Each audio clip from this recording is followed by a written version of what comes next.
so many things to talk about, Erik, obviously, but just you had to burn through timeouts just to keep Jimmy breathing, it seemed like, in the last minute.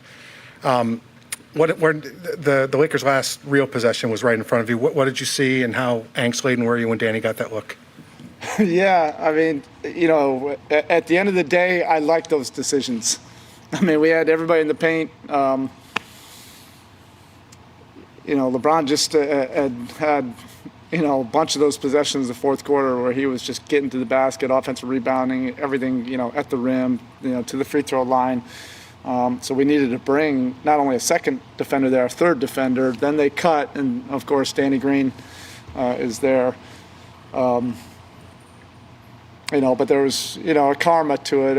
I thought our just competitive spirit throughout the course of the game, was great. And sometimes it's make or miss, and sometimes you need to be a little bit fortunate. We were, but we also made a lot of plays, particularly on the other end. Jimmy, again, his will to win is remarkable.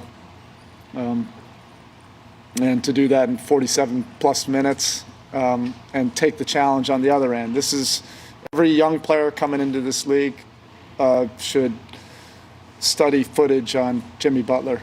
The definition of a two-way player, competing on both ends, 5 steals, and then making those big plays down the stretch for us offensively. And I know guys have been telling Duncan ever since he got here, just shoot it, shoot it, shoot it, shoot it, shoot it. Did you have any sense that tonight was going to be the night where it finally came together? No, none of us, really know. You just know his makeup, his character. He's going to continue to work his routes. I thought he was just so persistent, and their level of physicality on him as well is nothing like the regular season or nothing like the first 3 rounds.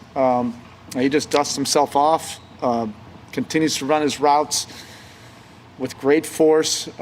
He broke free a few times, and he didn't break free a few times, and still was able to put some pressure on him. But look, he's not only him, but Kanan and Tyler. They're like sticks of dynamite. They can go off at any time, and we needed that tonight. Malika? Spo, what was it, a conversation with Jimmy where you were like, well, we need you to take a break, and he said no? Or was that the understanding going in, 1? And then 2, can you just describe or contextualize what you saw from Andre Iguodala on the defensive end down the stretch? If you're not really watching Andre, if you're just kind of looking at it like with a broad spectrum, it appears that he's in 3 places at once, and that's part of his genius. They're a great offensive team, so you need some guys that just have incredible instincts and have had a bunch of pressure-packed reps. Andre's had those, Jimmy's had those, Jay has had those. Bam is just turned 23, but it feels like he's had a bunch of those by the context of our last couple years. And we were pushed to have to make a lot of different kind of reads and plays defensively. What was your first question?